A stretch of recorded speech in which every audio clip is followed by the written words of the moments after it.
You want me gone, say it to my face. Elena Brooks set the kitchen knife flat on the table between them, blade pointing at no one. Don't send a man with a gun to do it. Wade Harper hadn't moved from the doorway. Outside, Aldous Crane's rider was still visible at the gate, waiting, watching, patient, the way a debt collector is patient. Wade looked at the woman who had walked into his dying ranch 3 weeks ago, with nothing but a canvas bag and a locked box, and had somehow become the one thing standing between him and losing everything. Nobody's sending you anywhere, he said. Not while I'm breathing. If this story already has you, stay with me. Subscribe to the channel, follow every part to the very end, and drop a comment telling me what city you're watching from. I want to see how far this story travels. The ad had been simple. 3 lines in the Millhaven Gazette buried between a notice about a missing plow horse and a church social announcement. Cook needed. Harper Ridge Ranch, room and board, inquire at the property. Wade hadn't expected anyone to answer it. He'd placed it mostly because his foreman Cal Dutton had told him the men were close to walking out, not over the wages, which were already 2 weeks behind, but over the food. Or the lack of it. A man can work through cold and debt, Cal had said, standing in the doorway of the barn with his hat in his hands like he was delivering news at a funeral. But a man can't work through hunger. They're eating hardtack and whatever Remy throws together over the fire, and Remy's cooking is punishment enough without adding everything else. Wade hadn't argued. He'd written the ad that afternoon. He hadn't expected Elena Brooks. She arrived on a Tuesday right at the midpoint of the worst dust storm the territory had seen in 3 years. The men were sheltering in the bunkhouse. Wade was in the main house going over ledger numbers that refused to make sense no matter how many times he ran them when he heard the front door open. He didn't reach for the shotgun propped against the wall. He didn't call out a warning. He just went still, the particular stillness of a man who had learned that reacting too fast in a dangerous situation cost more than it bought. Then he heard footsteps, measured, unhurried, moving through the front room toward the kitchen. He followed. She was already at the pantry when he got there, a woman medium height, dark hair pinned back with 2 plain clips, wearing a canvas coat that had seen better years and carrying a bag that looked like it contained everything she owned. She had her back to him and was cataloging the shelves with a quick, practiced efficiency that told him she'd done this kind of inventory before. Many times. She didn't startle when he stepped into the kitchen. She didn't turn around. "Your flour's got weevils," she said. "Your cornmeal's passable. The salt pork is old but usable if I trim it. You've got a decent supply of dried beans, no lard, and whoever's been running this kitchen left without cleaning the stove properly. There's grease caked on the back burner that's a fire risk." Wade stared at her. "Who are you?" She turned then. Her eyes were dark, not hard exactly, but careful. The kind of careful that comes from having learned at some cost to assess before trusting. "Elena Brooks. I'm here about the cook position." "The storm. I rode through it." She said it the way someone might say, "I walked across the room." No drama, no expectation of credit. "I'd like to see the rest of the supplies before I commit to anything if you don't mind. A kitchen can tell you a lot about a ranch." Wade crossed his arms. In 10 years of running Harper Ridge, no one had ever walked into his house uninvited and started cataloging his pantry. He wasn't sure whether to be irritated or impressed. He settled on something in between. "And what is this kitchen telling you?" She looked at him for a moment, measuring quiet. "That whoever was running things here cared about the work once, and then stopped caring, or got too tired to keep going." She paused. Which one was it? It hit him somewhere in the chest, that question. Not because it was offensive, because it was accurate. "Both," he said. She nodded once, like that was an acceptable answer. Then she turned back to the shelves. "I'll need a supply run before I can put a proper meal together, but I can work with what's here tonight if you tell me how many men I'm feeding." 7 counting me.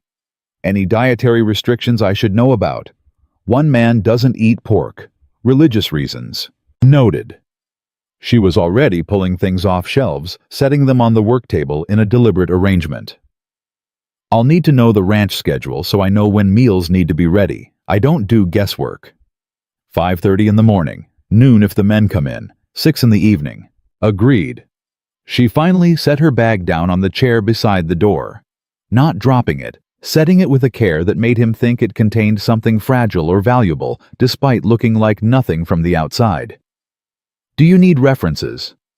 Do you have them? A beat. I have experience, she said. More than most places would require. That wasn't an answer. He filed it away. The pay is modest, he said. I won't pretend otherwise. Room and board included. Small room off the back of the kitchen. It's clean. Then we have an agreement. She looked at him directly for the first time since she'd turned around, and there was something in that look, not a challenge, not warmth exactly, but a kind of level steadiness that he couldn't quite categorize. I'd like to start tonight if that's acceptable. Wade Harper had been running this ranch alone for 2 years since his father died.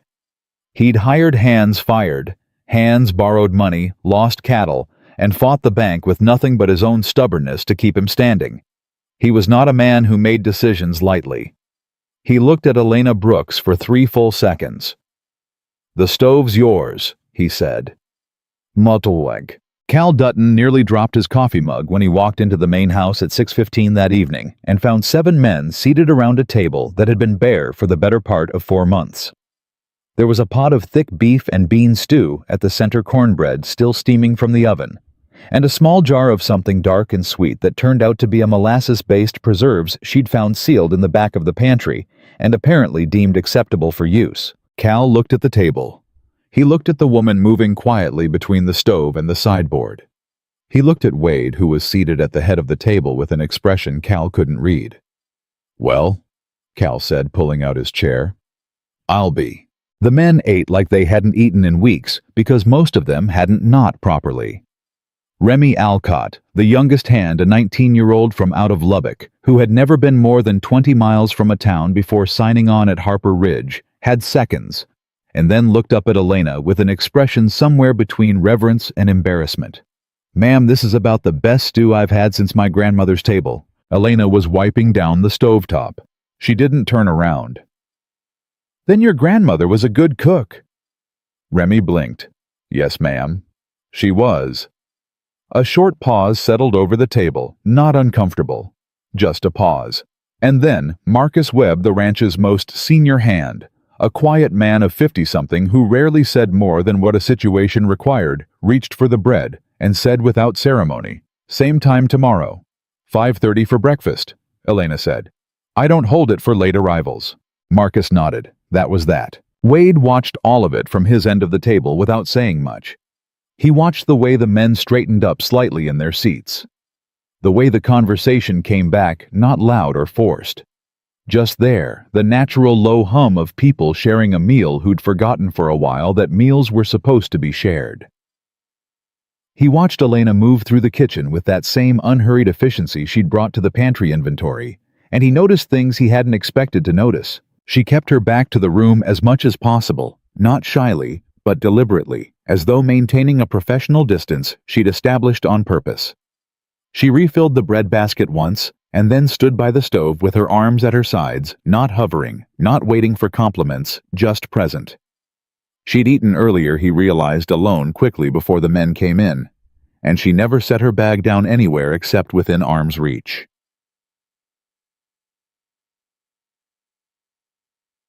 The first morning was what settled it for the crew. 5:25, 2 minutes before the bunkhouse bell. The smell of bacon and fresh coffee and something that might have been biscuits drifted across the yard with an authority that no alarm clock in the world could have matched. The men were out of their bunks before the bell rang. Cal found this so remarkable, he mentioned it to Wade while they were saddling up. Didn't have to call anyone this morning, Cal said. They were all up and moving before I opened my mouth. Remy had his boots on the right feet and everything. Wade almost smiled. Almost. Don't get comfortable, he said more to himself than to Cal. Nothing about this situation is settled yet. Cal glanced at him. The bank. The bank. The Prentice pasture fence that needs $300 of repair we don't have. The water situation on the east side. He tightened the cinch on his saddle. Elena Brooks can cook, I'll give her that. But a good meal doesn't fix a failing ranch. No, Cal agreed. But it keeps the men here long enough to try. He wasn't wrong about that. It wasn't something Wade could dismiss, even if part of him wanted to. 3 men had left in the past 4 months, not because they hated Harper Ridge, but because staying felt futile, and futility has a way of wearing a person down, until one morning they just don't get up. Having something good at the table, something as simple and fundamental as a real meal, hot and well made, and put in front of them with regularity, it was a signal. An argument made without words that someone still cared about the place, that it was still worth showing up for. He rode out that morning with more of a sense of purpose than he'd felt in months, and he wasn't entirely sure what to do with that. 4 days into her time at Harper Ridge, Elena Brooks rearranged the kitchen. She did it on a Wednesday afternoon when the men were out and Wade was doing the fence survey on the north pasture. She didn't ask permission. She didn't announce it. She simply moved things, the dry goods, to a more accessible shelf. The cooking tools reorganized by use frequency. The firewood stacked beside the stove instead of across the room. 3 cast iron pans she found under a bench in the back room, cleaned and re-seasoned, and hung on proper hooks. When Wade came in at 6, the kitchen looked like a different room. He stood in the doorway for a long moment. Elena was at the stove. She said without turning. The previous arrangement wasn't efficient. I work faster this way. If something's in the wrong place for you, tell me and I'll adjust it. It's your kitchen, Wade said. It's your ranch. While you're cooking, it's your kitchen. He hung his hat on the hook by the door and went to the sink to wash. The cast iron workout. They're good pans. Someone let them rust, which is a shame. They'll hold up fine now. My mother's, he said. He hadn't meant to say it. The words came out without his deciding to offer them. A pause. The sound of a spoon against the pot. They're good quality, Elena said. Not I'm sorry. Not, oh, that must be hard. Just an acknowledgement that they were worth something. He found unexpectedly that he preferred that. He sat down at the table and started going through the day's notes from the fence survey. She cooked. The kitchen was quiet except for the stove and the occasional sound from outside. It was, he realized about 20 minutes later, the first genuinely comfortable silence he'd been in for longer than he could remember. He didn't like that he noticed it. The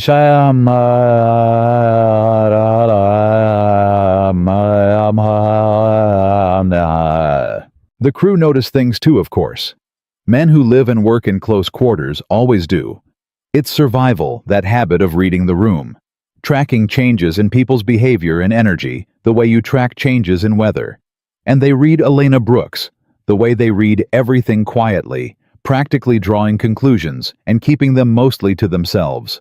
Marcus Webb told Cal, while they were mending the east fence, that the new cook reminded him of someone he'd known in the war, a field medic who'd done more with less than anyone had a right to, and who'd kept her head when everything around her was coming apart. What happened to her? Cal asked.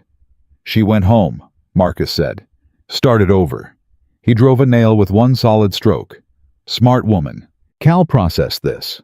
He'd been watching Elena Brooks the same way he watched everything at Harper Ridge through the lens of what it meant for Wade. Cal Dutton had worked for the Harper family for 11 years. He'd watched Wade's father build this place into something real and then watch it erode as his health failed. He'd watched Wade take over at 22 green and grieving and running on stubbornness and hold on through years that would have broken most men twice his age. Cal knew Wade Harper the way you know land. You've worked every dip and swell, every place where the surface looks solid but gives beneath you if you step wrong. And what he knew was this Wade Harper was a man who had stopped believing that good things could hold. Every improvement got managed down in his head to a liability. Every person who came to Harper Ridge was assessed primarily for the cost of their eventual departure. He wasn't cold. You couldn't spend 5 minutes with the man and call him cold. But he'd built walls, and he'd built them so gradually that he probably didn't fully know they were there anymore. Elena Brooks, without appearing to do anything at all, was making those walls visible. And Cal figured that was either going to be very good or very complicated. Probably both. On the 6th day, Wade found Elena in the barn at 5 in the morning. He'd gotten up early, as he often did when the ledger numbers were bad enough to chase sleep away, and walked out to check on a mare that had been off her feed. He heard the low, even sound of someone talking before he opened the barn door, a voice quiet and unhurried, the kind of voice you use when you're not expecting an audience. He pushed the door open softly. Elena was standing beside the mare's stall, not inside it, but at the gate, one hand resting on the wood. She was talking to the horse the way he'd seen experienced hands do, not baby talk, not commands, just a steady conversational murmur that communicated calm through tone more than meaning. The mare, who had been restless enough that Remy had mentioned it twice, was standing with her head low and her ears soft. Elena didn't hear him come in. Or if she did, she gave no sign of it. He stood there for a moment, just long enough to register something he hadn't expected, which was that this woman who moved through the ranch house with the careful, contained energy of someone who had made a practice of taking up as little space as possible was completely different here. Looser, less guarded. She was still precise, still quiet, but the vigilance was gone, and what was underneath it was something warmer and considerably sadder than he'd anticipated. He cleared his throat. She turned, and for just half a second less than that, there it was. The guard going back up, quick and practiced like pulling on a coat. Then she was simply Elena Brooks again, unreadable and composed. "Mare was restless," she said. "I know. I came to check on her." He moved to the stall. The horse turned her head and regarded him with one liquid dark eye. "She eaten?" "Not much. I brought out some of the dried apple from the pantry, a little." He looked at her. "You've worked with horses." "Some." "Where?" A pause that lasted exactly one beat too long. "Different places," she said. He let it sit there. He'd learned over the past week that pressing Elena Brooks for information was like pressing on a wall. She didn't get agitated or defensive. She simply didn't move. The information that came from her came on her own schedule, offered when she chose to offer it, and not before. "She'll be all right," he said finally about the mare. "I think so. She just needed company." A beat. Then something that wasn't quite an admission but carried the weight of one. "Some creatures do." He looked at her. She was already turning back toward the house. "Breakfast in 40 minutes, she said. And then she was gone. Wade stood in the barn, with his hand on the gate of the mare's stall, and the faint smell of dried apple in the air, and thought about walls, the ones he'd built, and the ones he could see in someone else. The letter from the bank arrived on a Thursday. Not the first letter. He'd had plenty of those, each one a little more official and a little less flexible than the last. But this one was different. This one had a date on it, and the date was 6 weeks away, and the language was the kind that told you the conversation was over, and what came next was consequences. He read it at the kitchen table at 7 in the morning after the men had gone out for the day. Elena was cleaning up from breakfast. He didn't say anything. He didn't need to. She'd probably seen him go pale before he'd realized he'd done it. She set a second cup of coffee beside him without comment and went back to the dishes. He stared at the letter. 6 weeks. He'd need close to $4,000. He didn't have to cover what was owed before the foreclosure date. He had the cattle, what was left of them, but the spring market price had been weak, and he'd have to take a loss to move them fast enough to matter. He could sell the east pasture maybe, but selling land to save the ranch felt like burning the house to stay warm. "Is it bad?" Elena asked, quietly, still at the sink. He considered not answering. Then, "The bank wants to foreclose." She was still for a moment, just for a moment. Then the sound of the water resumed. "How long do you have?" 6 weeks. The silence that followed wasn't the comfortable kind from earlier in the week. This one had weight in it. "Is there a way to make it work?" she asked. "There might be. If I move the cattle fast and get a fair price, if the Hendersons will extend the equipment credit again, if nothing else breaks down in the next 40 days. He set the letter face down on the table. "That's a lot of ifs." She dried her hands on the dish towel and turned around. She looked at him with that level, careful gaze, the one he still couldn't entirely read. "Tell me about the cattle." "What?" "Tell me about the cattle situation. What you have, what you need, what you're working with. She pulled out the chair across from him and sat down. I've been running supply and provisions long enough to know that sometimes a second set of eyes on a problem is useful. I'm not a rancher, but I can listen. He stared at her for a moment. He'd had hands foreman his father people who were part of the operation who knew the numbers out of necessity. But he hadn't had anyone simply offer to listen in a long time. The offer felt strange, not unwelcome. He started talking, and Elena Brooks listened, not with the nodding performative attention of someone waiting for their turn to speak, but with a focused, genuine quiet that made him feel like what he was saying mattered. She asked 2 questions in the whole conversation. Both of them were exactly the right questions. By the time he finished, he felt lighter than he had in weeks. Not because anything had changed, the numbers were still what they were, and the bank was still coming. But the weight of carrying it alone had eased slightly, and he was honest enough with himself to notice the difference. "Thank you," he said. She looked mildly surprised by the words, like she wasn't accustomed to them. "I didn't do anything," she said. "You listened." She held his gaze for a moment. Something shifted in those careful eyes, not enough to name, just enough to see. Then she stood, picked up her dish towel, and went back to the stove. "Noon meal at 12, she said. "Same as always." He picked up the letter, folded it, put it in his shirt pocket, and told himself that 6 weeks was enough time to turn things around. He almost believed it. On the 9th day, a rider came in from the Western Trail at dusk. Wade saw him from the porch, a big man on a gray horse, riding with the particular easy arrogance of someone who had never been in a hurry, because the world had always waited for him.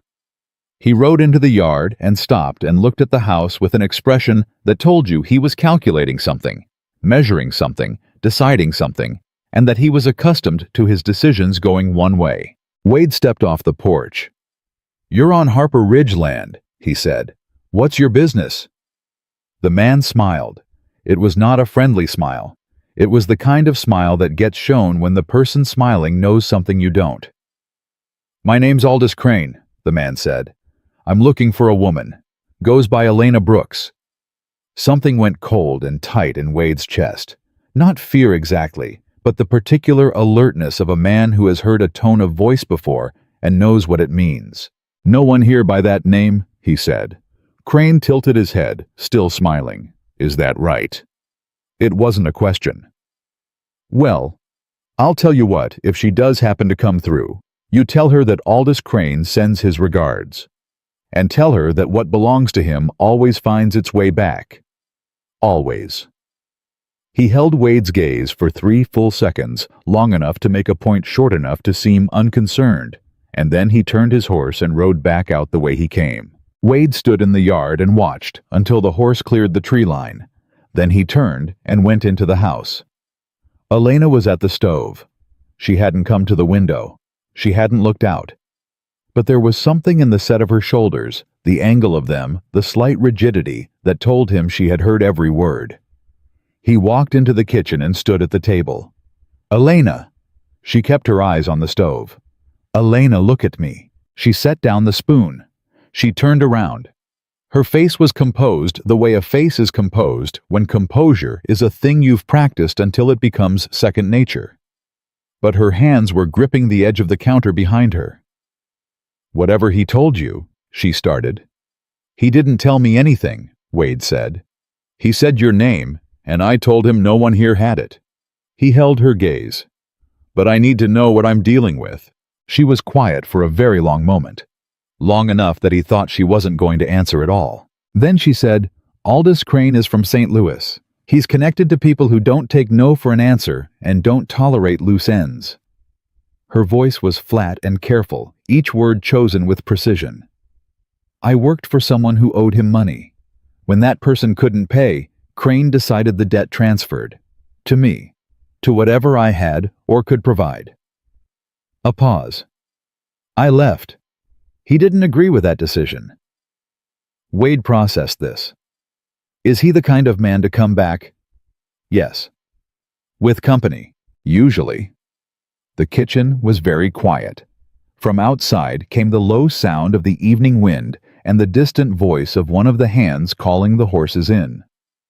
"How much trouble?" Wade asked. Elena looked at him steadily. "More than a ranch cook is worth to you," she said. "I'll understand if you want me to go." He looked at her for a long moment. Then he pulled out a chair, sat down, and said, "Sit." She blinked. "Wade, sit down, Elena." Not harsh. Level. "Nobody leaves Harper Ridge because a man rode in and made vague threats at sundown. That's not how this works." He folded his hands on the table. "Now, tell me everything I need to know." Elena Brooks stood at the counter for 3 full seconds, and something in those careful, guarded eyes cracked. Just slightly. Just enough. She pulled out a chair, and she sat down. She didn't start with St. Louis. She started before it with a town called Garvey Falls, 2 years back, where she'd been cooking at a boarding house that was respectable enough on the outside, and considerably less so in the rooms upstairs. She hadn't known that when she took the job. By the time she did, she was already in deep enough that leaving wasn't simple. "The owner's name was Prentice," she said. "Franklin Prentice." Wade went still. "Harvey Prentice's brother, the rancher over in Delaney County. His cousin, but yes." She folded her hands on the table. Not nervously steadily, the way you hold your hands when you're making yourself get through something. Prentice owed money to Aldous Crane, a significant amount. He'd borrowed to expand the boarding house, spent half of it on things that weren't the boarding house, and then the business went bad, and he had nothing to repay with. She paused. "Crane has a way of handling debts that other people can't cover. He takes something else instead, and you were something else." "I kept the books," she said. "I'd been doing it for 6 months because Prentice couldn't add a column without making 3 errors. I knew where every dollar went. I knew which accounts were real and which ones Prentice had constructed to look real." She met his gaze directly. "Crane wanted that information. He came to Prentice and said if he couldn't pay the money, he'd take the books and whatever I knew along with them. Permanently." The word landed the way she meant it to. "You ran," Wade said. "Prentice warned me. That was the only decent thing he ever did. He sent me a note the night before Crane's men were supposed to come for me. I had 4 hours." She exhaled slowly. "I took what I could carry and I left." "And Crane's been following you since." "Intermittently. He's not the kind of man who chases. He's the kind of man who sends someone ahead to every town you might pass through and waits." She looked at the table for a moment. "He came here himself. That means he has reason to believe I'm settled, that I'm not running anymore." Wade absorbed this. The fire in the stove settled and popped. From somewhere outside, a horse stamped. "How much does he know about this ranch?" "Enough to find it. I don't know what else." "Has he ever used violence beyond threats?" Her jaw tightened barely perceptibly. "Yes. Against you. Against people connected to me." A short silence. "There was a man in Garvey Falls. He worked the stable at the boarding house. He tried to tell Crane's men that he didn't know where I'd gone even though he did. They believed him eventually." She said it without inflection. It took them a while to believe him. Wade sat with that for a moment. He wasn't a man who indulged in anger as a performance. He'd always thought that kind of anger was mostly for people who wanted to be seen feeling things. But what moved through him in that moment was cold and concrete and had a very clear direction. "You should have told me this when you arrived," he said. "Yes," she said. "I should have." She didn't make excuses, didn't soften it. "I needed the position, and I—" She stopped, started again. "I'm not accustomed to people choosing to keep me around once they know." The room was quiet. Wade looked at her for a long moment, at the careful posture, the held-together quality of her, the way she sat at his kitchen table like she was already preparing herself to be asked to leave. "Go to bed," he said. She blinked. "Wade, you've got breakfast at 5:30 and I've got thinking to do. Go to bed, Elena." He stood up and moved to the stove, refilling his coffee from the pot she'd left warming. "You're not going anywhere tonight." She stood slowly. picked up her bag, which he now noticed contained a change of clothes, a small locked box, and almost certainly those ledger records she'd mentioned without mentioning them, because Elena Brooks was the kind of woman who kept what mattered close and moved fast when she had to. She was almost to the kitchen door when she stopped. "Why?" she asked, not argumentatively, genuinely, like the answer was something she needed to understand and couldn't figure out on her own. He didn't turn around. "Because Aldous Crane came onto my land and made threats," he said, "and I have enough problems without adding the problem of letting that stand." He picked up his cup. "Now get some sleep." A pause, just long enough for him to hear her exhale one quiet, controlled breath. Then the sound of her footsteps moving down the hall toward the back room, and the soft, careful sound of the door closing behind her. Wade stood at the stove a long time after that. "Chaptakik," he told Cal the next morning before the crew came in for breakfast. Out in the barn, voices low, the kind of conversation men have when they want it to stay between them for now. Cal listened without interrupting. When Wade finished, he turned his hat over twice in his hands, a habit Wade had observed for 11 years, as a reliable indicator of how serious Cal thought something was. "You know who Aldous Crane is?" Cal asked. "I know of him. You." "I knew a lawman out of Caperton who spent 2 years trying to build a case against him. Crane operates across 3 territories. Money, property, influence. Buys the people he can't frighten and frightens the ones he can't buy." Cal put his hat back on. "He's not just dangerous, Wade. He's connected. He's got law in his pocket in at least 2 counties, and a judge over in Millhaven that people have been talking about for years." Wade felt the scope of it settle on him like weather. "And he came here himself. Which means he's done with being patient." Cal looked at him steadily. "What are you planning to do?" "Keep the crew together. Keep Elena here. Tighten up at night. I want someone on watch from sundown to sunup until I know what Crane's next move is." He met Cal's gaze. "And I'm going to write to the federal marshal's office in Caperton. If this man has a history, there's a record of it somewhere. That could take weeks. Then we'd better get started." Cal nodded slowly. He was quiet for a moment. Then, "Wade, the men will hold. They're already different than they were 2 weeks ago. You can feel it. But they need to know what they're signing on for." "I know. You going to tell them?" "Tonight. All of them together." He picked up his saddle. "They can decide for themselves what they want to do. I won't hold any man here against his judgment." Cal watched him for a moment with the expression he reserved for occasions when he thought Wade was doing something right but wasn't going to say so directly. Then he turned to his own horse. 5:30 breakfast, Cal said mildly. "She really does keep to the time, doesn't she?" "Every meal," Wade said. "On the minute." "Good," Cal said. "A woman like that is worth the trouble." It wasn't a small thing to say. Coming from Cal Dutton, who measured everything by what it cost and what it held, it was as close to a recommendation as Wade had heard in years. Elena made biscuits that morning with a gravy that Marcus Webb described with maximum understatement as not bad at all. She noticed the slight shift in the room, the way the men's glances carried a little more weight, the way Cal's politeness had a different quality to it, and said nothing. She refilled coffee, managed the stove, and moved through the kitchen with her usual economy of motion. But she was watching.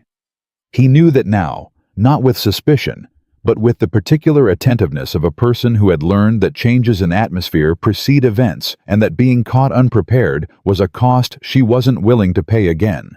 She was watching him specifically. Not constantly, not obviously, just checking. The way you check a sky that's been clear all morning when you know the weather can turn. He didn't address it directly. He just midway through the morning found a reason to walk back through the kitchen, and as he passed he said quietly without stopping, "Meeting tonight after supper. I'm telling the crew. You should be there." She didn't respond. She didn't need to. The slight stilling of her hands at the wash basin told him she'd heard. The afternoon brought its own trouble separate from Crane and separate from the bank. The kind of trouble that Harper Ridge had been generating reliably for the past 8 months. The water flow from the eastern channel had been dropping for 3 weeks, and that afternoon, Marcus rode in from the east pasture with news that it had effectively stopped. "Blockage?" Wade asked. "Maybe, or someone moved a gate upstream." Marcus's voice was level, but his eyes weren't. "Garrett Slocum's land is upstream." "Slocum." Wade exhaled through his nose. Garrett Slocum was a man who had been trying to buy or pressure Harper Ridge out of existence for 4 years, first through lowball purchase offers, then through a legal dispute over an easement that had taken 18 months and more money than Wade had to spend to resolve, and now apparently through whatever other methods occurred to him. He owned the water rights to the upper channel through an arrangement that had seemed equitable when Wade's father signed it, and had looked worse every year since. "I'll ride out tomorrow," Wade said. "You want company?" "No." He thought about it. "Yes, take Remy." Marcus raised an eyebrow. Remy Alcott was 19 years old and enthusiastic, which were both useful qualities and also the sort that required management in situations involving Garrett Slocum. "I'll keep him from doing anything dramatic," Marcus said. "I'd appreciate that." He didn't mention the water issue to Elena. She had enough to carry. But when he came in for the noon meal and sat at the table, she set the plate in front of him and then, without being asked, sat across from him with her own cup of coffee and said, "What happened?" He looked at her. "Your jaw does a thing when the ranch is adding a new problem," she said, not unkindly, just factually. "What is it?" He told her about Slocum and the water. She listened. Then she said, "Is Slocum connected to the bank pressure?" He paused. He had not thought about that, not directly, not as a connected piece. He sat with it for a moment and felt the uncomfortable rearrangement of a picture that had just grown larger and more deliberate than he'd been treating it. "I don't know," he said. "It might be worth finding out." He looked at her. She was watching him with that steady, careful gaze, and there was something in it now, something that hadn't been there the first day or even the 4th day. A different quality of attention. Like she was invested in how this turned out. Like Harper Ridge had become something she had a stake in, even if she hadn't decided yet how to feel about that. "You're useful," he said. Not as a compliment exactly. As a statement of fact. She looked slightly startled. Then the corner of her mouth moved, not a smile exactly, something adjacent to one. "The stew's going to scorch if you don't eat," she said. He ate. The crew meeting that evening was the hardest thing he'd done in a while, and he'd had a difficult 2 years. 7 men around the big table, the supper plates cleared, the lamp turned up. Elena stood near the stove with her arms folded and her back straight, and said nothing, but her presence in the room was part of what he'd meant by having her there, and he thought the men understood that. He laid it out plain. Elena's history. Aldous Crane. What Crane was, and what he was capable of. He did not minimize it, and he did not dress it up. He told them about the stableman in Garvey Falls, and he watched their faces as he said it and did not look away. When he finished, the room was quiet. Remy Alcott spoke first, which surprised no one who knew Remy. "So he's coming back." "Most likely. With men." "Probably." Remy nodded with the particular solemnity of a 19-year-old who has decided he is the kind of person who handles things. "All right." That was it. That was all he said. And then he looked at the table and didn't say anything else, which was for Remy remarkable restraint. Marcus Webb spoke next. "What's the watch schedule?" "2 men a night rotating. I'll take the first." "You won't," Marcus said with a finality that left no room for argument. "You need to be sharp for whatever Slocum pulls tomorrow and whatever Crane sends the day after. You sleep. Cal and I take first watch. We'll work out the rotation in the morning." Cal nodded. The other men 3 hands who'd been at Harper Ridge between 1 and 3 years looked at each other, and then at Wade with expressions that said without needing words that they were in. Wade looked around the table. At these men who hadn't left when the pay was late, and the food was bad and the future of the ranch was questionable. Who had stayed because he was only just now allowing himself to fully understand this, they believed in the place. and maybe in him. Something tightened in his chest. He kept his voice level. Anyone who wants to ride out, I won't hold it against you. I mean that. Silence. Then we're done, he said.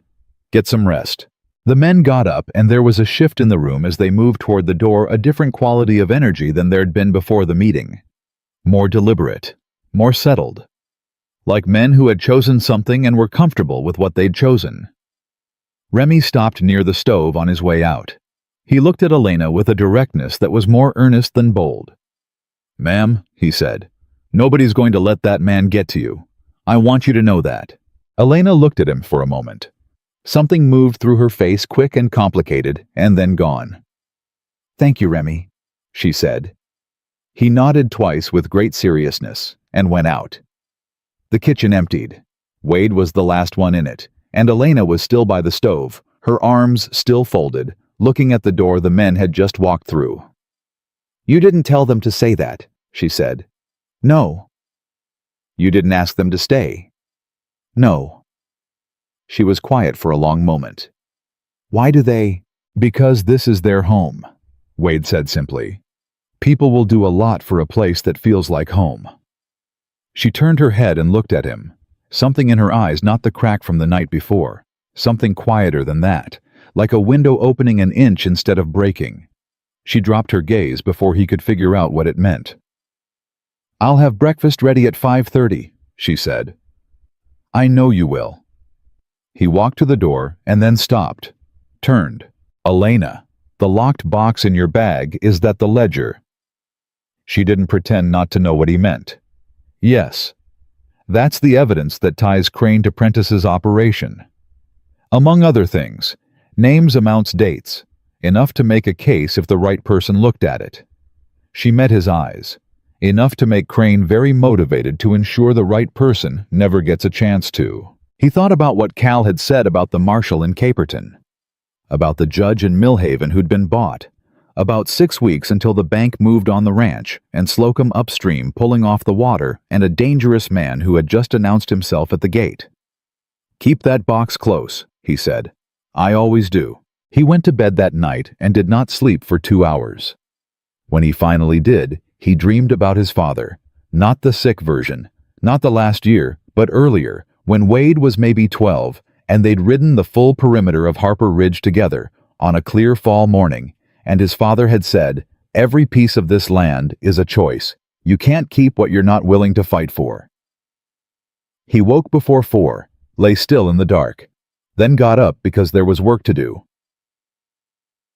The ride to Slocum's property the next morning did not go the way Wade had intended, which was to say, it went considerably worse.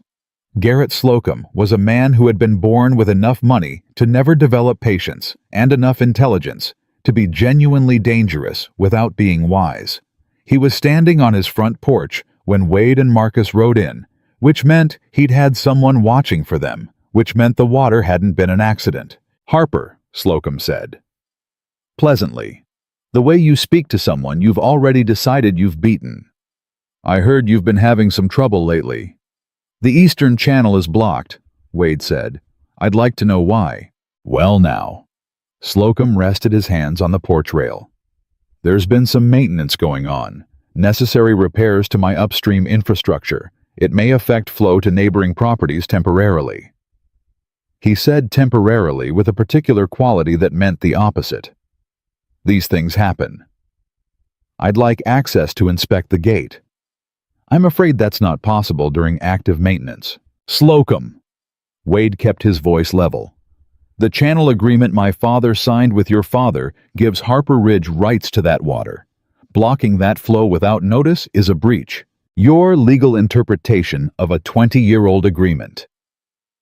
Slocum smiled, and it was a brother to the smile Aldous Crane had worn in the yard 2 nights before, the smile of a man who knows how the game has already been set up and is simply waiting for you to figure it out.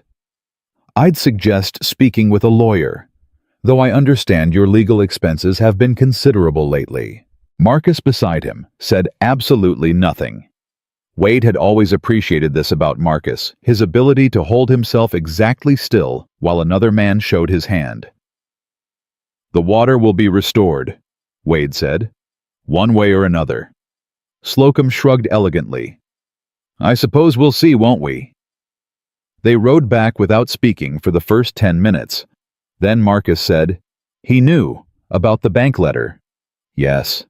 Which means he's either watching your mail or he has someone inside Millhaven. Either way. Wade's hands were steady on the reins. Slocum and Crane. Whether they're connected directly or just both circling the same prey doesn't much matter right now. Marcus was quiet.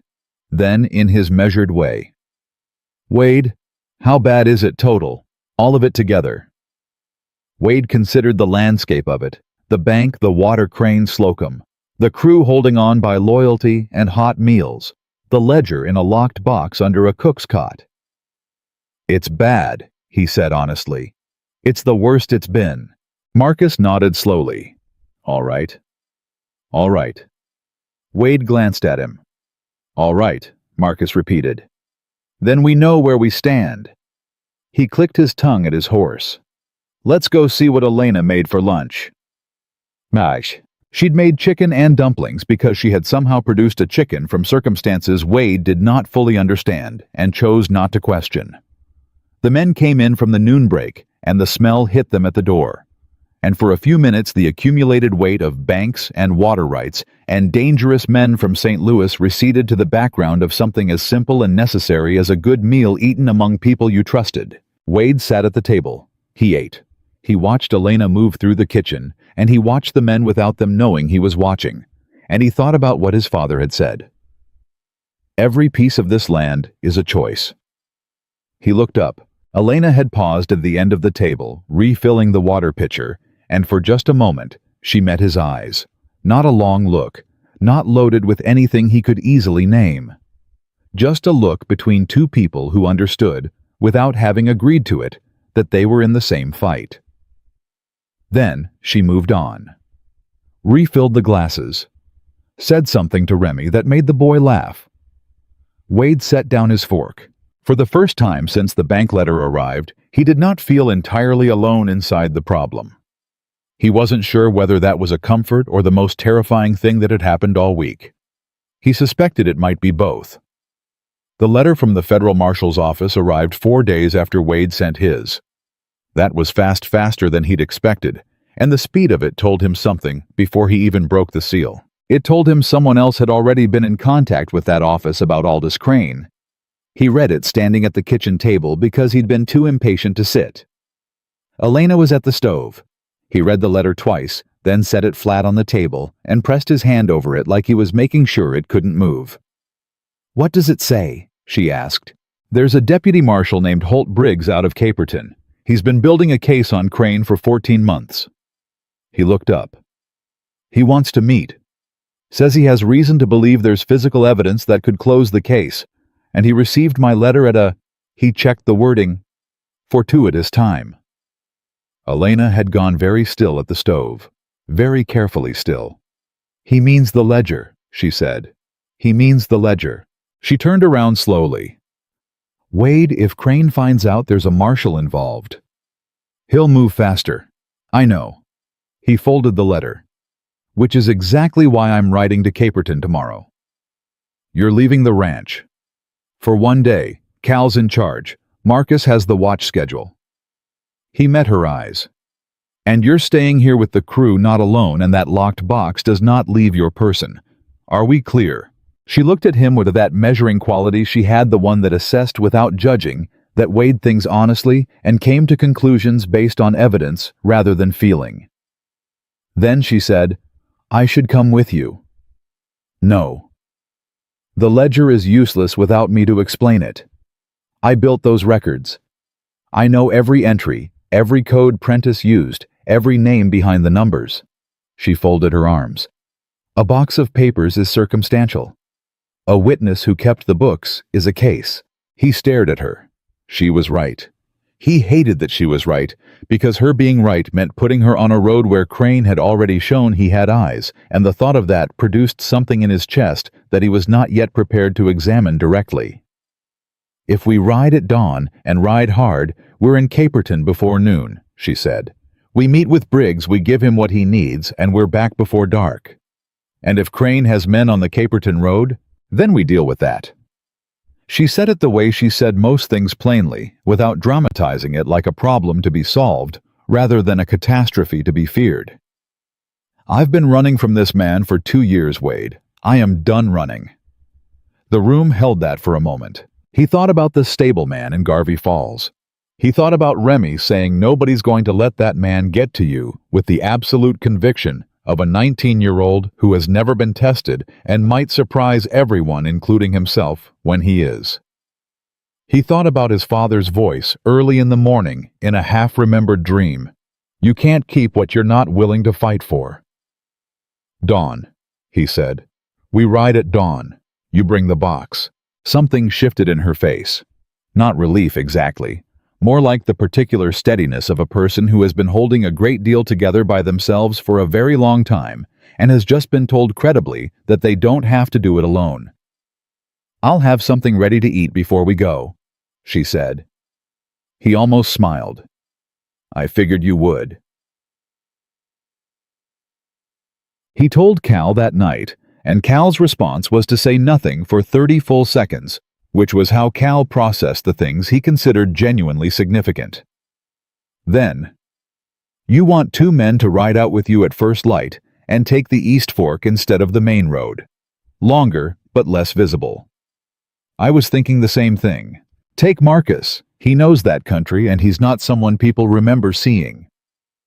Cal pulled his hat down. "I'll keep the rest here in tight.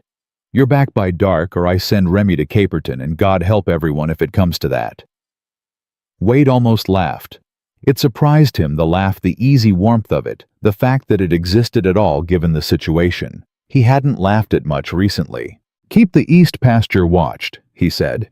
"If Slocum tries anything with the fence or the remaining water while I'm gone."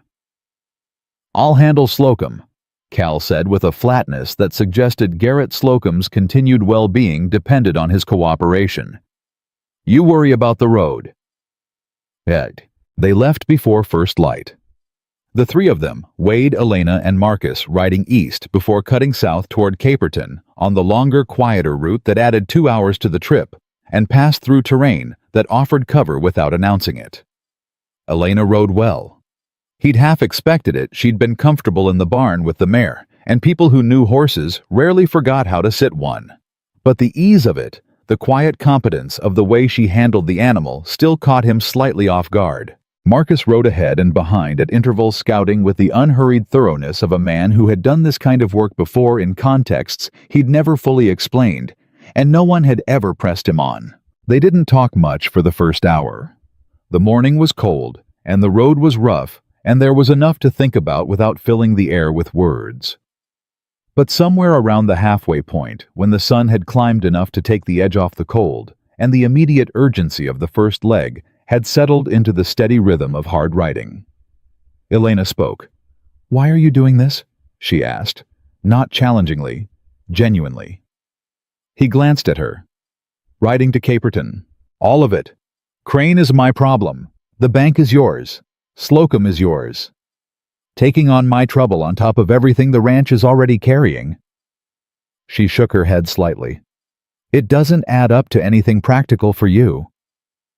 He thought about that for a moment. He could have given her the practical version that shutting Crane down removed a threat from the ranch, and that having a deputy marshal on side might have collateral benefits for a man in his position. It would have been true enough. Instead, he said, "My father used to say the worst thing a person can do is look away from trouble because it isn't technically theirs." He adjusted his grip on the reins. "I've been looking away from a lot of things for a while. I'm tired of it." She was quiet for a moment. Then, "What have you been looking away from?" He hadn't meant to leave that door open, and he took a second to consider whether he wanted to walk through it. "Mostly myself," he said. She didn't push it. She didn't fill the silence with commentary or reassurance. She just rode, and the silence between them was the comfortable kind again, the kind that had started appearing in the kitchen and had nothing polite or careful about it. Just 2 people who had decided to be honest near each other and found it was less difficult than they'd expected. I've been looking away too, she said eventually. Quiet. Not looking at him. From what? A pause. From the fact that I'm good at taking care of other people's things, and not very good at believing I deserve anything of my own. She said it evenly the way she said everything, but there was a weight underneath it that she wasn't fully managing to conceal. Running from Crane wasn't just about the ledger. Part of it was... She stopped. Part of it was easier than staying somewhere and letting it matter.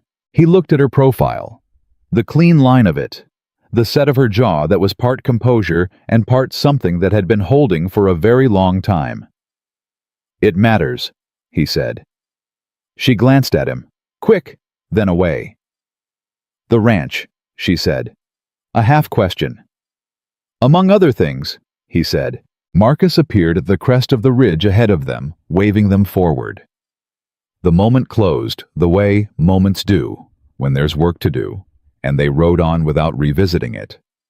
But it sat between them differently than before, not as an unfinished thing, but as something quietly acknowledged, set aside, not because it wasn't real, but because the timing was what it was. Deputy Marshal Holt Briggs was a compact man of about 50 with a gray mustache and eyes that had the focused stillness of someone who had spent a long career listening to people lie and had developed an efficient system for detecting it. He met them at a building 2 blocks off Caperton's main street, not the marshal's office, a distinction he explained immediately.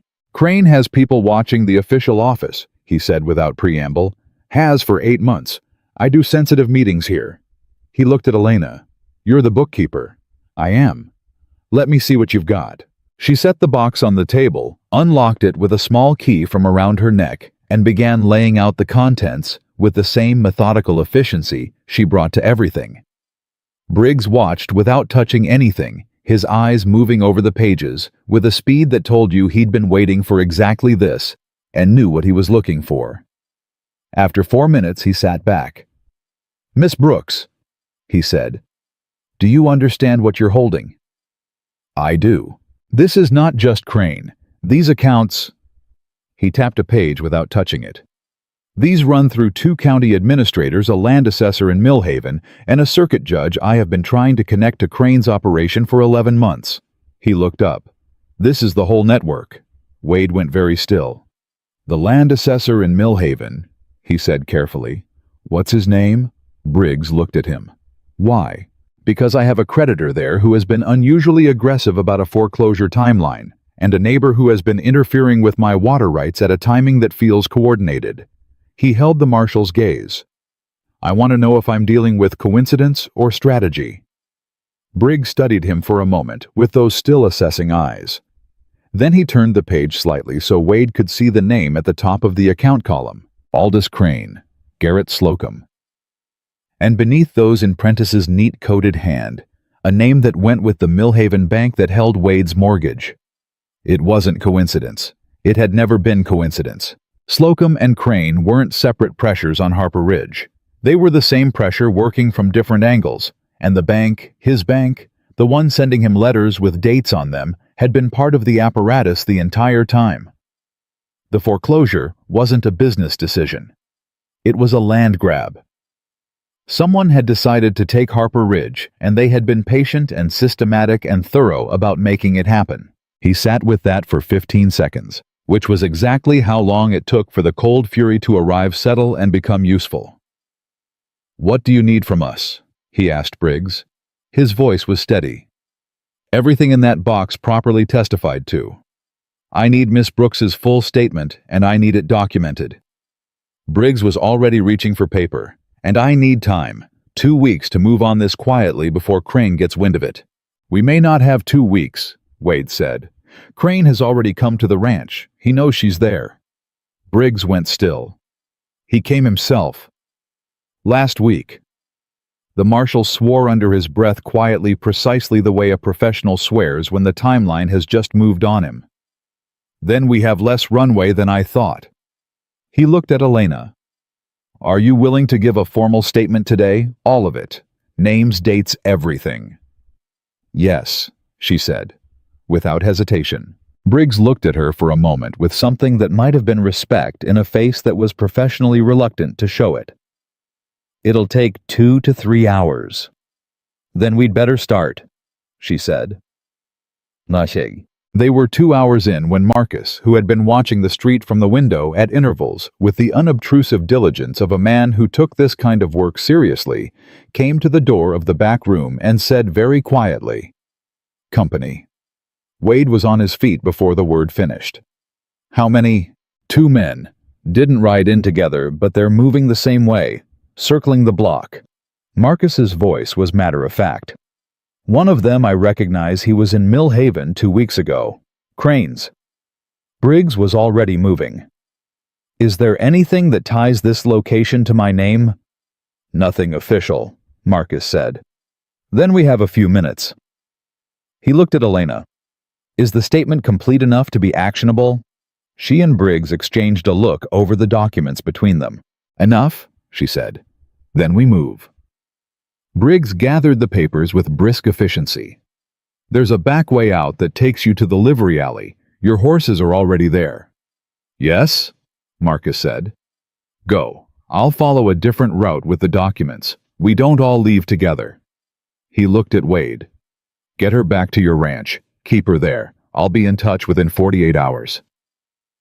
Wade was already at the door. He looked back at Elena.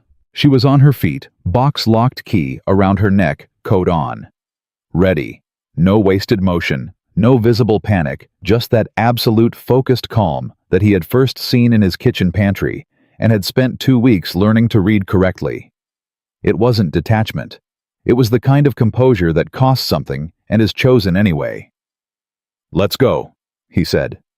She nodded. They went. Cool. The ride back was harder and faster, and they didn't take the scenic route. Marcus pushed the pace, and Wade rode close to Elena without making a performance of it, and they moved through the back country with the particular focused urgency of people who know they're being tracked and are making decisions about terrain rather than thinking about anything else. They didn't speak until they were an hour out from Caperton, and the trail behind them had stayed clear long enough to breathe. Then Elena said, "They knew we went to Caperton."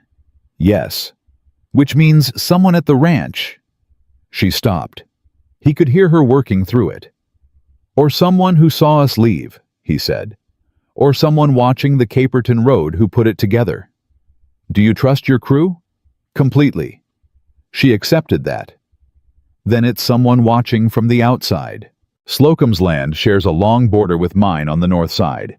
He could have had eyes on the main gate for weeks. He'd been thinking about this for the past 20 minutes. The geometry of it. The reach of it. It doesn't change what we do next. What do we do next? We get back to the ranch. We wait for Briggs. We do not give Crane or Slocum any reason to move before the marshal is in position. He glanced at her. And we make sure the crew is ready for whatever comes before that. You think something comes before that? I think a man like Crane doesn't send 2 watchers to Caperton and then wait patiently for us to rebuild our position. He watched the trail ahead. He's going to try something soon.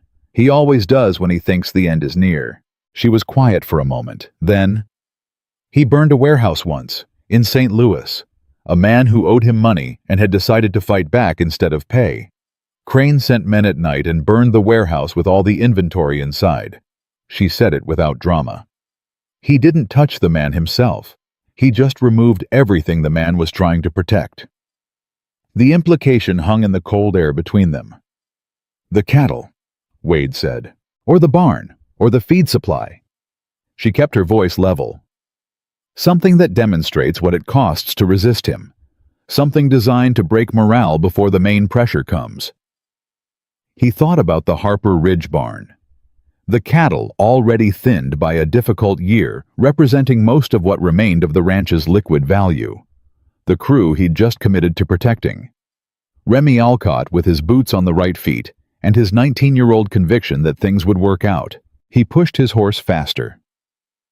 They arrived back at Harper Ridge at 4:30 an hour before dark, and Wade knew within 30 seconds of riding into the yard that something had already happened. Cal was standing in the barn door with his arms crossed, and his face carrying the particular set expression of a man who has contained a situation but has not resolved it and wants very much to speak to someone who has authority to resolve it. Remy was beside him, and Remy looked not frightened exactly. Shaken. The specific shaken quality of someone who has learned for the first time that the world can move against you while you're standing right there watching it. "What happened?" Wade said before he was fully off his horse. "Someone cut the fence on the east pasture," Cal said. 12 head of cattle are gone, not scattered, driven. Deliberate. He kept his voice flat. "We found the cut at noon. By the time Marcus figured the timing, the tracks were old enough that following was pointless. 12 head. The calculation hit Wade fast and hard. Not panic, but the cold arithmetic of loss of how close to the edge 12 head pushed him when he was already operating on the margin of what the ranch could absorb. Anyone see anything? That's the other thing. Cal's jaw tightened. Remy saw a rider, early morning north fence line. He went out to check the fence because something felt off, and he came back and told me and I... He stopped. I should have taken it more seriously than I did. It wasn't your fault, Remy said with a raw earnestness that made it clear he thought it was at least partly his own. I should have pushed harder when I came back in. I told Cal there was a rider and I let it sit there. Remy, Wade said. The boy looked at him. You reported what you saw. That's what you're supposed to do. He held the young man's gaze long enough for it to land. This is not on you. Any of it. Clear. Remy exhaled, nodded. Wade turned back to Cal. What else? The water is still blocked. And... Cal hesitated, which was not something Cal Dutton did casually. There was a note, left on the porch, I don't know when. He held it out, a folded piece of paper, no envelope. Wade opened it. 3 words written in a confident, unhurried hand. This can stop. He read it twice, folded it, put it in his pocket. Felt Elena beside him, not touching, not speaking, just present, and the quality of her presence in that moment was the same quality as a hand on the shoulder, the same weight and steadiness. All right, he said, to Cal. To all of them, because the other hands had gathered at the sound of the horses and were standing in a loose group behind Cal, watching him with the particular attention of people who take their read on the situation from the man at the center of it. Gather everyone, inside, now. He stood at the head of the table and told them everything. About the ledger and Briggs and Caperton. About the name on the account that connected Slocum to Crane to the bank that held his mortgage. About the watchers in Caperton and the note on the porch and what it meant and what came next. He didn't soften it. He didn't editorialize. He put it in front of them the way you put a map on a table, not to tell people what to feel about the terrain, but to make sure they could see exactly where they were standing. When he finished, Marcus said, So the foreclosure was never about the debt. No. They want the land. The ranch sits on the best water access in the county. Take away Slocum's property and add Harper Ridge, and you control the water for 6 surrounding operations. He let that sit for a moment. That's worth a great deal more than what they're owed. The room absorbed this. Then Remy and his voice was different now. Not the earnest youth trying to prove something, but someone who had just had something clicked into focus, said, So what do? We hold, Wade said. Briggs moves within 48 hours. Until then, we do not give them a reason to escalate beyond what they've already done. The note says, it can stop, which means they're still negotiating, still believing they can pressure us out without a full confrontation. We use that window. He looked around the table. Double watch tonight. Nobody rides out alone. Nobody goes near the north fence without company. Elena. I heard you, she said from her position near the stove. She looked at him steadily. I won't argue with the precautions. I know you won't. He held her gaze for one moment, and in that moment, something passed between them that the room could see, but that had no words yet. Something acknowledged and set carefully aside, the way you handle something fragile when there isn't yet a safe place to put it down. Cal cleared his throat. Marcus and I take first watch. Remy, you're with Jensen on second. Remy straightened.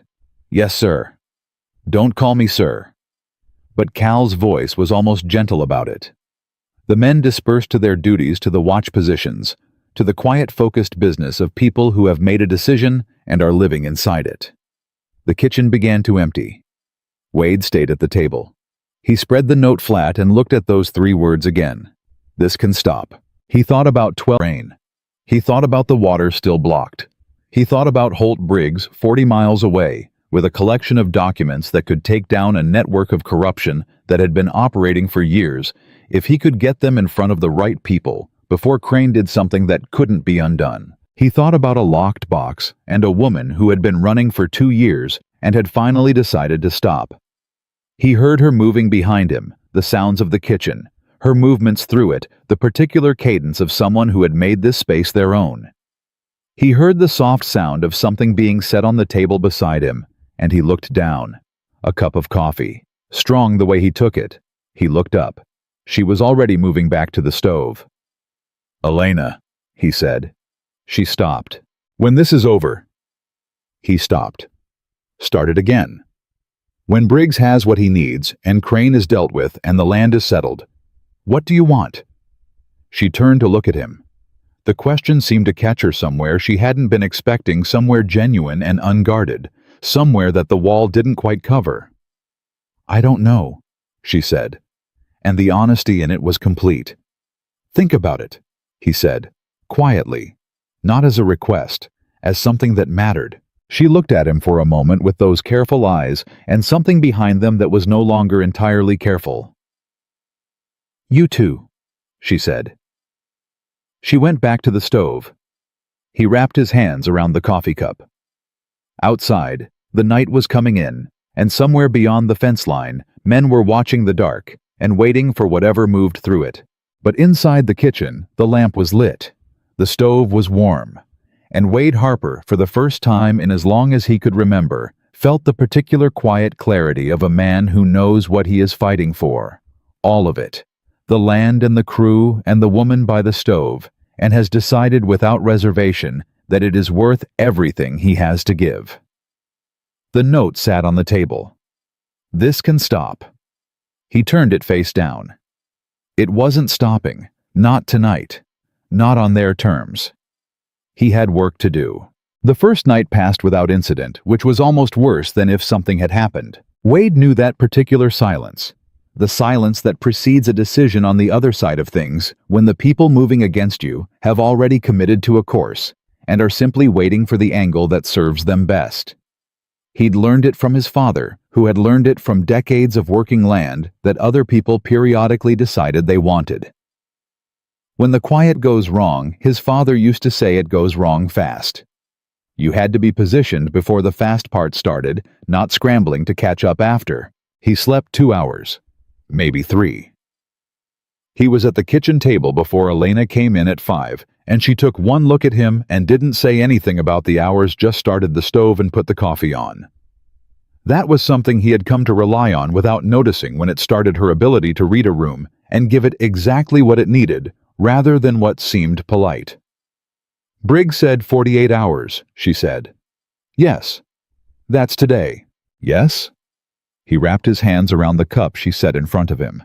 "If he moves on schedule." "And if he doesn't?" He looked at her. She was at the stove, back to him, voice steady.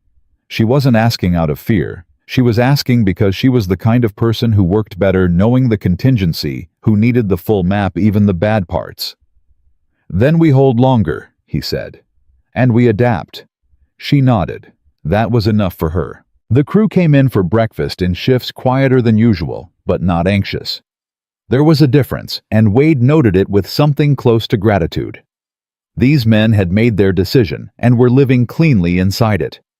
Marcus looked like he'd slept fine because Marcus was constitutionally capable of sleeping fine regardless of circumstance, a quality Wade had always privately admired. Cal looked like he'd slept poorly, but would not admit it.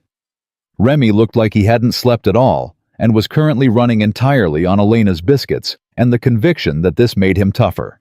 It didn't make him tougher, but it made him present, which mattered. "North fence is clean," Marcus said between bites. "Nothing moved overnight." "East side?" Wade asked. Jensen walked it at 3. Clear. Slocum's Watergate. A pause. Marcus set down his fork. Still closed, but I rode by the upstream channel this morning on my way back. The gate mechanism has been modified. It's not a simple blockage anymore. Someone put work into that closure. Wade absorbed this. Modified meant permanent intent. Modified meant Slocum had moved from pressure to position, was no longer threatening to block the water, was building infrastructure around blocking the water, was betting that Harper Ridge would be gone before the legal challenge could wind through a court system he had reason to believe was compromised. He knows about Briggs, Wade said. Cal looked up sharply. How? He doesn't know specifically, but he knows something changed when we rode to Caperton. He knows we didn't fold after the cattle were taken. He pushed back from the table. He's accelerating because he thinks the window is closing. Elena turned around from the stove. Then we need Briggs to move today. I know. Is there a way to contact him directly without going through the Caperton office? He gave me a name at the dry goods store in Millhaven, a man who passes messages. Wade looked at Cal. I need someone to ride to Millhaven this morning, someone Crane's people won't recognize as Harper Ridge. Cal thought for exactly 2 seconds. Jensen. He came from Amarillo 3 months ago. No one in Millhaven knows his face. Jensen was a quiet, solid man of 30 who did his work without comment and had the particular reliability of someone who understood that being underestimated was occasionally an asset. He looked up from the end of the table when his name was spoken. What do you need? He asked. Wade wrote the message himself. 6 words. Move now. They know. Harper Ridge. He folded it into an envelope and sealed it and handed it to Jensen, along with the name and the address, and told him to ride casual and come back the long way. Don't stop in Millhaven longer than you need to, he said. Jensen nodded, pocketed the envelope, and finished his breakfast without hurrying. That was the right instinct. Nothing draws attention like urgency.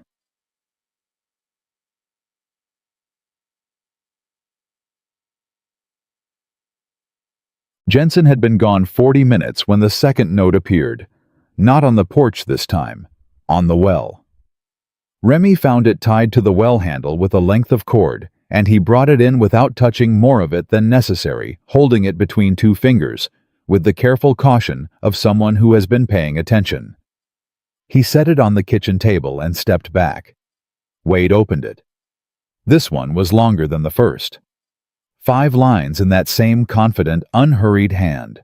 You contacted the federal office. We know. The marshal you're counting on has a superior who owes a debt. The documents will not reach the right hands. You have until sundown to make a reasonable decision. After sundown, we stop asking. He read it twice. Set it down. Looked at Elena.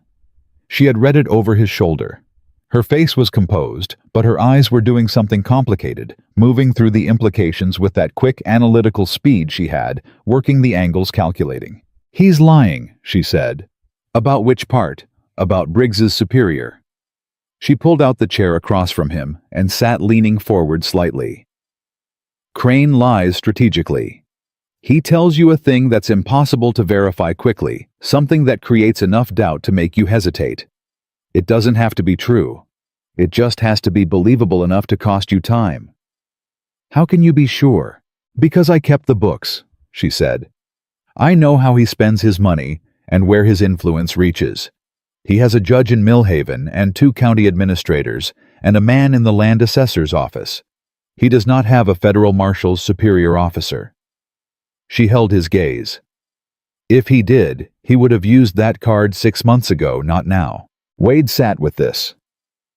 She was reasoning from evidence, not from hope. He knew the difference by now, knew the quality of her thinking well enough to trust it, even when what she was saying was what he wanted to hear. But we can't be certain, he said. No, she agreed.